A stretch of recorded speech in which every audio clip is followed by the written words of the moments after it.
Do you work on the car? Yes. I put the key, start the car and drive it. So I'm working on the car.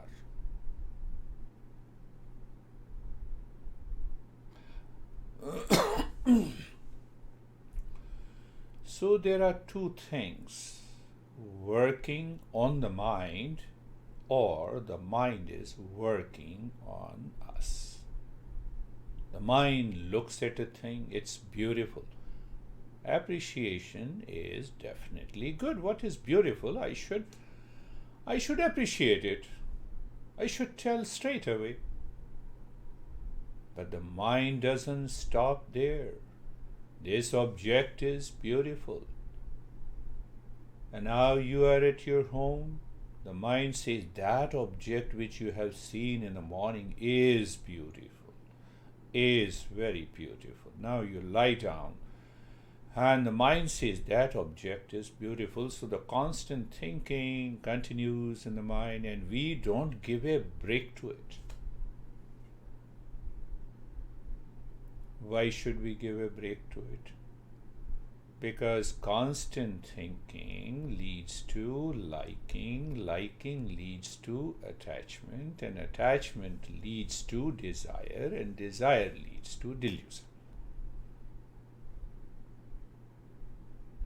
So we have to empty this series of the thoughts where the mind is working on me. I own a car. It's working fine. I see the other guy. I like it. I like it. I like it. I like it. The mind starts the japa. We have to stop this japa.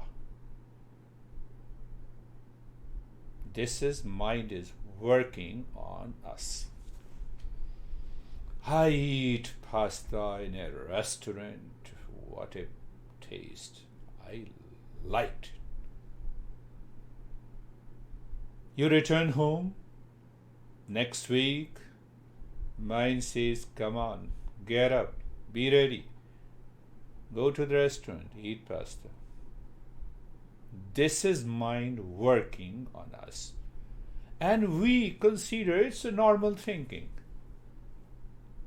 No, it's not a normal thinking. So when I take over the mind, how to take over the mind?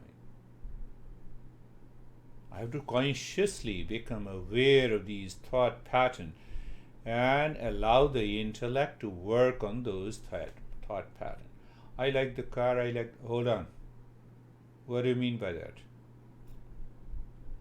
You have already told me that you like the car. You have appreciated it. It's a beautiful. You like the pasta, it's beautiful, it's good. Hold on, why you are repeating this? So it is creating a seed of the desire. It creates a seed of the binding desire. Patanjali says we have to empty these thought patterns. After all, I'm also talking with these thought patterns to help the mind to reach to a meditative state. So we have two kinds of the thoughts. Thought creating a binding desire by liking, repeating, and desire to delusion. The other thought, from the intellect, we observe, we say, come on, I have to work on you. You cannot make a decision. By craving, by obsession. That will not work. Especially in my life. The moment you start thinking consciously, what happens? You start the journey. On the other hand, you close your eyes, focus on the breath, and then you are meditating. The mind is still continuing with those thought patterns. The mind is still working on you, and you want to control that mind which is working on you. Without understanding, it will not happen. That is why Patanjali says, emptying the mind of its content That creates a false notion that we covered in the previous talk, previous questions. So it means we have to work on the mind. We have to learn to work on the mind. Does the car creates a problem to you when you put the key and start the engine? When you drive? No. When you have a clear understanding, you can put the key of the wisdom and the intellect into mind and ask the mind, follow this path. Follow the path of the Shreyas. Leave this path, leave this ramp. What is that ramp? A wandering mind of liking continuously, creating a delusion. The mind becomes empty. Mind cannot be made empty by force. You cannot control the mind. So because when we understand yoga's chitta vritti nirodha as controlling the mind, suppressing the mind, then what happens? Then the scientists come to you and they say, mind cannot be controlled. What the hell you are talking about? They are right. Then we try to prove that we are right. Don't try to prove. Just present the facts as it is. How that happens? When I clearly understand these principles based on the teachings of our masters. Vyasa says, Yoga Samadhi. So when I understand my mind is obsessed, I have to drop it. So simple. When the mind says, I'm wandering, hold on, where are you wandering? So I should have a clarity in the mind. The intellect should come to us to observe the movement of the mind, to check if the mind is working on us. Goodbye. We have to work on the mind.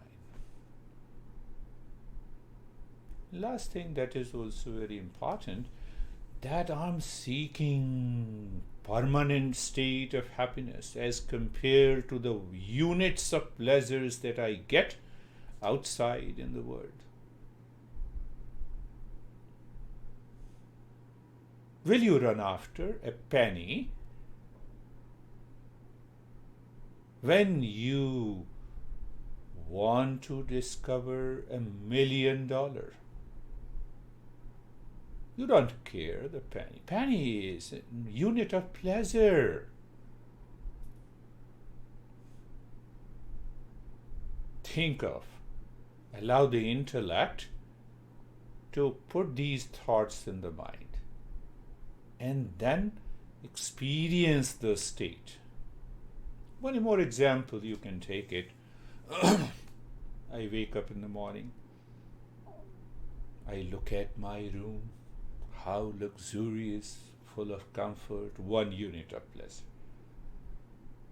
I go to the shower, which costed $10,000. I get 2nd unit of pleasure.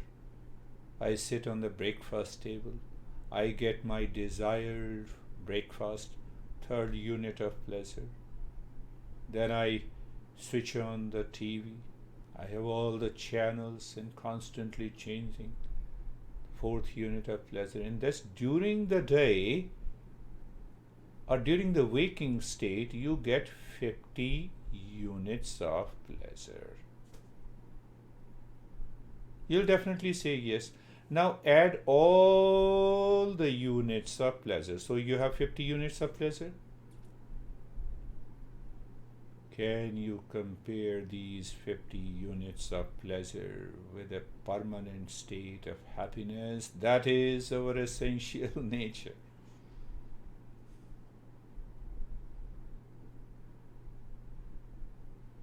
The pleasure is only present when the mind is in contact with that object. You had a wonderful breakfast, you desired breakfast 3 hours before. That pleasure is not there. So what yoga is discovering, that permanent state of happiness which does not come by contact with any object outside. That is why meditation, we close our eyes and we move the mind within.